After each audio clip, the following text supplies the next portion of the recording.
तेरे नाम दा रंग ऐसा चढ़े आई माँ, तेरे लाल ने तेरा पल्ला फड़े आई माँ। तेरे नाम दा रंग ऐसा चढ़े आई माँ, तेरे लाल ने तेरा पल्ला फड़े आई माँ।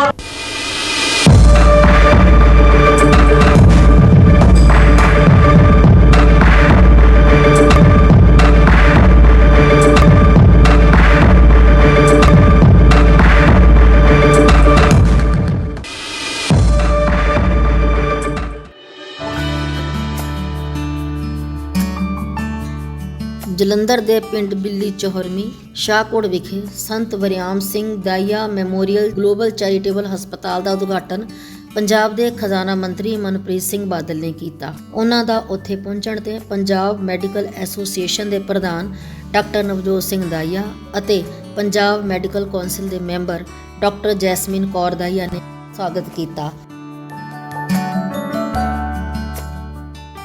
ਇਸ ਅਵਸਰ ਤੇ ਸੁਖਮਨੀ ਸਾਹਿਬ ਦਾ ਪਾਠ ਰਖਵਾਇਆ ਗਿਆ, ਉਪਰੰਤ ਕੀਰਤਨ ਕਰਵਾਇਆ ਗਿਆ, ਜਿਸ ਵਿੱਚ ਰਾਗੀ ਜੱਥੇ ਨੇ ਸੰਗਤਾਂ ਨੂੰ ਗੁਰਬਾਣੀ ਨਾਲ ਜੋੜਿਆ। ਬਿਨ ਭਾਗਾ ਸਤ ਸੰਗ ਨਾ ਲੱਭੈ, ਬਿਨ ਭਾਗਾ ਸਤ ਸੰਗ ਨਾ ਲੱਭੈ, ਬਿਨ ਸੰਗਤ ਮੈਲ ਭਰੀ ਜੈ ਜੀਓ। ਇਸ ਅਵਸਰ ਤੇ ਹਲਕਾ ਐਮਐਲਏ ਹਰਦੇਵ ਸਿੰਘ ਲਾਡੀ, ਐਮਐਲਏ ਜਲੰਧਰ ਰਾਜਿੰਦਰ ਬੇਰੀ, ਜਲੰਧਰ ਦੇ ਮੇਅਰ ਜਗਦੀਸ਼ ਰਾਜ ਰਾਜਾ, ਸਾਬਕਾ ਗ੍ਰਹਿ ਮੰਤਰੀ ਬ੍ਰਿਜ ਭੁਪਿੰਦਰ ਸਿੰਘ ਲਾਲੀ, ਜਲੰਧਰ ਦੇ police commissioner Gurpreet Singh Bhullar, SDM doctor Sanjeev Sharma, tehsildar Pradeep Kumar, Jalandhar ਦਿਹਾਤੀ ਕਾਂਗਰਸ ਪ੍ਰਧਾਨ ਸੁਖਵਿੰਦਰ ਸਿੰਘ ਲਾਲੀ ਨੇ ਵੀ ਹਾਜ਼ਰੀਆਂ ਭਰੀਆਂ।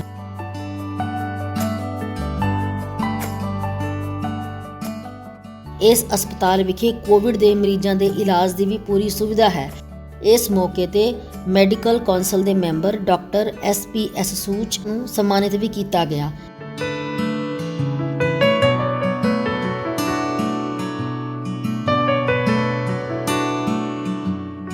ਇਸ ਮੌਕੇ ਖਜ਼ਾਨਾ ਮੰਤਰੀ ਨੇ ਡਾਕਟਰ ਦਾਈਆ ਦੀ ਮਾਤਾ ਹਰਬੰਸ ਕੌਰ ਜੀ ਦਾ ਆਸ਼ੀਰਵਾਦ ਵੀ ਪ੍ਰਾਪਤ ਕੀਤਾ। ਪੰਜਾਬ ਮੈਡੀਕਲ ਕੌਂਸਲ ਦੇ ਮੈਂਬਰ ਡਾਕਟਰ ਜੈਸਮੀਨ ਕੌਰ ਦਾਈਆ ਜੀ ਸਾਡੇ ਨਾਲ ਨੇ, ਔਰ ਇਹ ਵਰਣਯੋਗ ਹੈ ਕਿ ਜਿਹੜੇ ਪੰਜਾਬ ਮੈਡੀਕਲ ਕੌਂਸਲ ਦੇ ਫਸਟ ਜਿਹੜੇ ਲੇਡੀਜ਼ ਮੈਂਬਰ ਸੀਗੇ ਉਹ ਵੀ ਇਹਨਾਂ ਨੂੰ ਮਾਣ ਪ੍ਰਾਪਤ ਹੋਇਆ ਸੀ ਇਲੈਕਟ ਹੋਣ ਦਾ। ਔਰ ਮੈਡੀਕਲ ਖੇਤਰ ਦੇ ਨਾਲ ਨਾਲ ਜਿਹੜਾ ਸਾਡਾ ਪੇਂਡੂ ਖੇਤਰ ਹੈ ਉਹਦੇ ਵਿੱਚ ਵੀ ਬੜੀਆਂ ਵੱਡੀਆਂ ਸੇਵਾਵਾਂ ਇਹਨਾਂ ਨੇ ਦਿੱਤੀਆਂ ਨੇ, ਉਹਦੇ ਲਈ ਦਿੱਤੀਆਂ ਨੇ। ਔਰ ਉਸੇ ਮੰਤਵ ਨੂੰ ਲੈ ਕੇ ਅੱਜ ਇਹਨਾਂ ਨੇ ਇੱਕ ਹੋਰ ਬੜਾ ਵੱਡਾ ਹੌਸਪੀਟਲ ਦਾ ਉਦਘਾਟਨ ਕੀਤਾ ਤੇ ਗੱਲਬਾਤ ਕਰਾਂਗੇ ਡਾਕਟਰ ਜੈਸਮੀਨ ਕੌਰ ਦਾਈਆ ਜੀ। ਮੈਂ ਇਹ ਮੈਸੇਜ ਦੇਣਾ ਚਾਹੁੰਦੀ ਹਾਂ ਸਾਰਿਆਂ ਨੂੰ ਕਿ ਅਸੀਂ ਜਦੋਂ ਆਪਣੇ ਪ੍ਰੋਫੈਸ਼ਨ 'ਚ ਆਉਂਦੇ ਹਾਂ, ਪਹਿਲੇ ਅਸੀਂ ਪ੍ਰੀ ਮੈਡੀਕਲ ਤੋਂ ਹੀ ਤਿਆਰੀ ਸ਼ੁਰੂ ਕਰ ਦਿੰਦੇ ਹਾਂ, ਮੈਡੀਕਲ ਕਾਲਜਿਸ 'ਚ ਸੀਟ ਲੈਂਦੇ ਹਾਂ, ਪੋਸਟ ਗ੍ਰੈਜੂਏਸ਼ਨ ਕਰਦੇ ਹਾਂ, ਕੋਈ ਸਪੈਸ਼ਲਾਈਜੇਸ਼ਨ ਕਰਦੇ ਹਾਂ, ਉਸ ਤੋਂ ਬਾਅਦ ਵਾਹਿਗੁਰੂ ਦੀ ਦਇਆ ਨਾਲ ਸਾਨੂੰ ਲਾਈਫ 'ਚ ਸਕਸੈਸ ਵੀ ਮਿਲਦੀ ਹੈ। ਜਦੋਂ ਤੁਸੀਂ ਇੱਕ ਲੈਵਲ ਆਫ ਸਕਸੈਸ ਅਚੀਵ ਕਰ ਲੈਂਦੇ ਹੋ, ਸਾਨੂੰ ਪਿੱਛੇ ਜਾ ਕੇ ਜ਼ਰੂਰ ਸੋਚਣਾ ਚਾਹੀਦਾ ਹੈ ਕਿ ਕੁਝ ਲੋਕ ਹੈਗੇ ਨੇ ਜਿਹੜੇ ਸਾਡੀ ਸਰਵਿਸ 'ਚ ਪੈਸੇ ਨਹੀਂ ਖਰਚ ਸਕਦੇ। ਜੇ ਅਸੀਂ ਕਿਸੇ ਨੂੰ ਇੱਕ ਮੈਡੀਕਲ ਸਲਾਹ ਅੱਛੀ ਦੇਣੀ ਹੈ, ਉਹ ਬੰਦਾ ਸਾਡੇ ਤੱਕ ਨਹੀਂ ਆ ਸਕਦਾ ਕਿਉਂਕਿ ਅਸੀਂ ਫੀ ਚਾਰਜ ਕਰਦੇ ਹਾਂ, ਹੌਸਪੀਟਲ ਮਹਿੰਗੇ ਹੈਗੇ ਆ। ਅਤੇ ਸਾਨੂੰ ਰੂਰਲ ਸਰਵਿਸ ਜ਼ਰੂਰ ਕਰਨੀ ਚਾਹੀਦੀ ਹੈ ਔਰ ਔਨਰਰੀ ਕਰਨੀ ਚਾਹੀਦੀ ਹੈ ਟੂ ਸਮ ਐਕਸਟੈਂਟ, ਜਿੰਨਾ ਟਾਈਮ ਅਸੀਂ ਸਪੇਅਰ ਕਰ ਸਕਦੇ ਹਾਂ। ਇਹ ਮੇਰਾ ਮੈਸੇਜ ਹੈ ਸਾਰੇ ਡਾਕਟਰਸ ਨੂੰ, ਐਸਪੈਸ਼ਲੀ ਲੇਡੀ ਡਾਕਟਰਸ ਨੂੰ, ਕਿ once you are settled in life, ਤੁਸੀਂ ਇੱਕ ਅੱਛਾ ਕੰਮ ਕਰ ਰਹੇ ਹੋ, ਤੁਹਾਨੂੰ ਵਾਪਸ ਪਿੰਡਾਂ ਵਿੱਚ ਜਾ ਕੇ ਜਿੰਨਾ ਟਾਈਮ ਤੁਸੀਂ ਸਪੇਅਰ ਕਰ ਸਕਦੇ ਹੋ, ਕੁਝ ਫ੍ਰੀ ਸਰਵਿਸ ਵੀ ਉੱਥੇ ਜ਼ਰੂਰ ਕਰਨੀ ਚਾਹੀਦੀ ਹੈ। ਇਸੇ ਮੰਤਵ ਨਾਲ ਅਸੀਂ ਇਹ ਹੌਸਪੀਟਲ ਖੋਲ੍ਹਿਆ ਹੈ, ਸੰਤ ਵਰਿਆਮ ਸਿੰਘ ਦਈਆ ਮੈਮੋਰੀਅਲ ਹੌਸਪੀਟਲ। ਉੱਥੇ ਅਸੀਂ ਫ੍ਰੀ ਸਰਵਿਸ ਦੇ ਰਹੇ ਹਾਂ। ਕੋਸ਼ਿਸ਼ ਕਰਾਂਗੇ ਕਿ ਜਿੰਨਾ ਟ੍ਰੀਟਮੈਂਟ ਜਿੰਨੇ ਚੈਰੀਟੇਬਲ ਰੇਟਸ ਤੇ ਕਰ ਸਕਦੇ ਹੋਈਏ ਅਸੀਂ ਕਰਾਂਗੇ। 172 13 988 94 172 13 988। ਆਪਣੀਆਂ ਸੇਵਾਵਾਂ ਨੂੰ ਤੁਸੀਂ ਡਿਫਰੈਂਟ ਹੌਸਪੀਟਲ ਦੇ ਵਿੱਚ ਦਿੰਦੇ ਰਹੇ ਹੋ ਤੇ ਇਹ ਹੌਸਪੀਟਲ ਦੇ ਵਿੱਚ ਤੁਸੀਂ ਸੇਵਾਵਾਂ ਆਪਣੀ ਦੇਣ ਦਾ ਫੈਸਲਾ ਕੀਤਾ ਤੇ ਕਿਹਦਾ ਮਹਿਸੂਸ ਕਰ ਰਹੇ ਹੋ? ਐਕਚੁਅਲੀ ਬੜੀ ਦੇਰ ਤੋਂ ਮੇਰੇ ਮਨ ਵਿੱਚ ਹੈਗਾ ਸੀ। ਜਦੋਂ ਮੈਂ ਜਲੰਧਰ 'ਚ ਪ੍ਰੈਕਟਿਸ ਸ਼ੁਰੂ ਕੀਤੀ ਹੈ 15-16 ਇਅਰਸ ਬੈਕ, ਮੈਂ ਅਤੇ ਮੇਰੇ ਹਸਬੈਂਡ ਅਸੀਂ ਤਲਣ ਸਾਹਿਬ ਗੁਰਦੁਆਰੇ OPD ਕਰਦੇ ਹੁੰਦੇ ਸੀ once a week। ਔਰ ਬਿਲਕੁਲ ਕੋਈ ਚਾਰजेस ਨਹੀਂ ਲੈਂਦੇ ਸੀ। ਜੇ ਕੋਈ ਸਰਜਰੀ ਵੀ ਹੁੰਦੀ ਸੀ ਤੇ ਅਸੀਂ ਉਹਦੇ ਚਾਰजेस ਨਹੀਂ ਲੈਂਦੇ ਸੀ। ਸੋ ਉਸ ਟਾਈਮ ਤੋਂ ਇੱਕ ਸੋਚ ਹੈਗੀ ਸੀ ਕਿ ਕੋਈ ਨਾ ਕੋਈ ਇੱਕ ਫ੍ਰੀ ਸਰਵਿਸ ਸ਼ੁਰੂ ਕਰਨੀ ਹੈ ਔਰ ਉਹ ਸੋਚ ਅੱਜ ਸੱਚ ਹੋ ਰਹੀ ਹੈ। ਤੇ ਤੁਸੀਂ ਕੋਈ ਜਿਹੜੇ ਲੇਡੀਜ਼ ਤੁਹਾਡੇ ਡਾਕਟਰ ਨੇ, ਤੁਹਾਡੇ ਫੈਲੋਜ਼ ਨੇ, ਜਾਂ ਤੁਹਾਡੇ ਜਿਹੜੇ ਕੋਲੀਗਸ ਨੇ, ਉਹਨਾਂ ਬਾਰੇ ਕੁਝ ਉਹਨਾਂ ਨੂੰ ਕੋਈ ਮੈਸੇਜ ਦੇਣਾ ਚਾਹੋ? ਮੈਸੇਜ ਇਹੀ ਹੈ ਜੀ ਕਿ it is a time of woman empowerment. ਜਦੋਂ ਅਸੀਂ ਪਿੰਡਾਂ ਵਿੱਚ ਜਾ ਕੇ ਫ੍ਰੀ ਸਰਵਿਸ ਦਿੰਦੇ ਹਾਂ ਐਜ਼ ਲੇਡੀਜ਼, ਅਸੀਂ ਲੇਡੀ ਡਾਕਟਰ ਉੱਥੇ ਬੈਠ ਕੇ ਲੋਕਾਂ ਦਾ ਇਲਾਜ ਕਰ ਰਹੇ ਹਾਂ।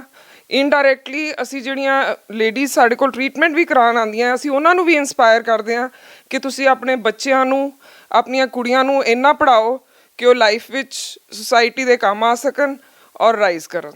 ਤੁਸੀਂ ਪਹਿਲੇ ਪੰਜਾਬ ਮੈਡੀਕਲ ਕੌਂਸਲ ਦੇ ਮੈਂਬਰ ਇਲੈਕਟ ਹੋਏ ਤੇ ਇਸ ਵੇਲੇ ਤੁਸੀਂ ਸੇਵਾ ਕਰ ਰਹੇ ਹੋ ਐਜ਼ ਮੈਡੀਕਲ ਕੌਂਸਲ ਮੈਂਬਰ, ਇਹਦੇ ਬਾਰੇ ਕੁਝ ਕਹਿਣਾ ਚਾਹੋਗੇ? ਸਿਟਿੰਗ ਇਨ ਪੰਜਾਬ ਮੈਡੀਕਲ ਕਾਉਂਸਲ, ਮੈਂ ਇਹ ਸੋਚਦੀ ਹਾਂ ਕਿ ਮੈਂ ਫਸਟ ਲੇਡੀ ਮੈਂਬਰ ਹਾਂ ਉੱਥੇ। ਮੇਰੇ ਉੱਥੇ ਜਾਣ ਨਾਲ ਬਾਕੀ ਮੈਂਬਰਸ ਜ਼ਿਆਦਾ ਦੱਸ ਸਕਦੇ ਕਿ ਕੀ ਚੇਂਜਸ ਆਈਆਂ, ਪਰ ਕੁਛ ਨਾ ਕੁਛ ਡੈਕੋਰਮ ਦੇ ਵਿੱਚ ਫਰਕ ਆਉਂਦਾ ਜ਼ਰੂਰ ਹੈ ਜਦੋਂ ਇੱਕ ਲੇਡੀ ਕਿਸੇ ਸੁਸਾਇਟੀ ਨੂੰ ਜੁਆਇਨ ਕਰਦੀ ਹੈ ਜਾਂ ਕਿਸੇ ਕਾਉਂਸਲ ਨੂੰ ਜੁਆਇਨ ਕਰਦੀ ਹੈ। I think we will improve. ਇਹ ਸਨ ਡਾਕਟਰ ਜੈਸਮੀਨ ਕੌਰ ਦਾਹੀਆ।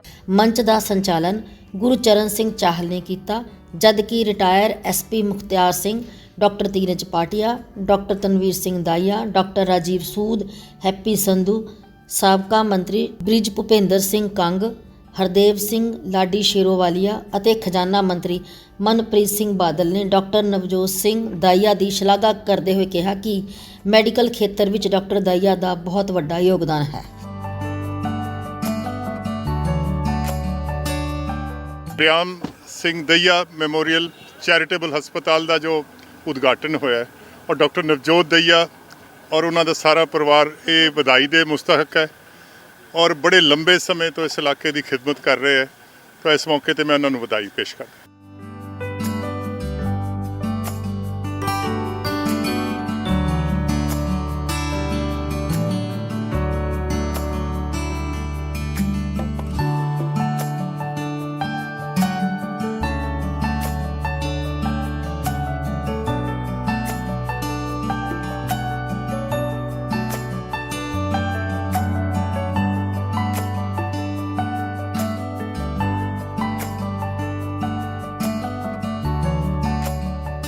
ਸੰਤ ਵਰਿਆਮ ਸਿੰਘ ਦਾਹੀਆ ਜੀ ਇੱਕ ਬਹੁਤ ਵੱਡੇ ਫਰੀਡਮ ਫਾਈਟਰ ਹੋਏ ਨੇ ਸ਼ਾਹਕੋਟ ਹਲਕੇ ਦੇ ਵਿੱਚ, ਔਰ ਸਾਰੇ ਦੁਆਬੇ ਹਲਕੇ ਦੇ ਵਿੱਚ ਉਹਨਾਂ ਦਾ ਨਾਮ ਰਿਹਾ। ਹਿੰਦੁਸਤਾਨ ਨੂੰ ਯਾਦ ਕਰਾਉਣ 'ਚ ਬੜਾ ਵੱਡਾ ਯੋਗਦਾਨ ਰਿਹਾ।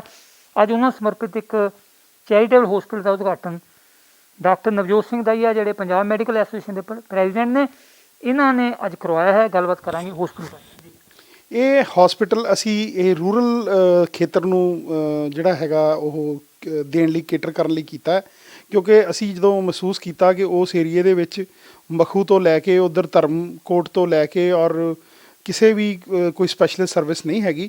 ਸੋ ਅਸੀਂ ਉਹ ਹਸਪੀਟਲ ਪੂਰੀ ਫੈਸਿਲਿਟੀ ਦੇ ਨਾਲ proper ICU, ventilator, oxygen supply, central oxygen ਉਹਦੇ ਨਾਲ ਅਸੀਂ ਉਹ ਸ਼ੁਰੂ ਕੀਤਾ। ਔਰ ਜਿਹੜੀ ਮਾਹਰ ਡਾਕਟਰਾਂ ਦੀ ਟੀਮ ਹੈ ਗਲੋਬਲ ਹਸਪੀਟਲ ਦੀ ਐਸੋਸੀਏਸ਼ਨ ਦੇ ਨਾਲ ਉੱਥੇ ਹਰ ਰੋਜ਼ ਇੱਕ ਸਪੈਸ਼ਲਿਸਟ ਸ਼ਾਮ ਨੂੰ ਜਾਇਆ ਕਰੇਗਾ। ਉਸ ਤੋਂ ਬਿਨਾਂ ਉੱਥੇ ਇੱਕ ਸਰਜਨ ਔਰ ਗਾਇਨੇਕੋਲੋਜਿਸਟ ਇਨ ਹਾਊਸ 24 ਆਵਰ ਅਵੇਲੇਬਲ ਹੋਣਗੇ। ਅਤੇ ਅਸੀਂ ਪੂਰੀ ਕੋਸ਼ਿਸ਼ ਕਰਾਂਗੇ ਕਿ ਅਸੀਂ ਜਿੰਨਾ ਵੀ ਮਤਲਬ ਨੋ ਪ੍ਰੋਫਿਟ ਨੋ ਲਾਸ ਬੇਸਿਸ 'ਤੇ, ਤਾਂ ਜੋ ਕਿਉਂਕਿ ਅਸੀਂ ਉੱਥੇ ਇਹ ਸੇਵਾ ਭਾਵਨਾ ਨਾਲ ਗਏ ਹਾਂ ਔਰ ਜਿੰਨਾ ਵੀ ਅਸੀਂ ਲੋਕਾਂ ਦੀ ਇਹਦੇ ਸੇਵਾ ਕਰ ਸਕੀਏ ਔਰ ਉਹਨਾਂ ਦੀ ਸਿਹਤ ਨੂੰ ਕਾਮਯਾਬ ਕਰ ਸਕੀਏ ਔਰ ਉਹਨਾਂ ਦੀ ਜਿਹੜੀ ਇਹ ਲੰਮੀ ਆਯੂ ਹੈ ਉਹਦੇ ਵਿੱਚ ਅਸੀਂ ਉਹਨਾਂ ਦੇ ਸਹਾਈ ਹੋ ਸਕੀਏ, ਇਸ ਮੰਤਵ ਦੇ ਨਾਲ ਅਸੀਂ ਇਹ ਹਸਪੀਟਲ ਦਾ ਅੱਜ ਉਦਘਾਟਨ ਕੀਤਾ।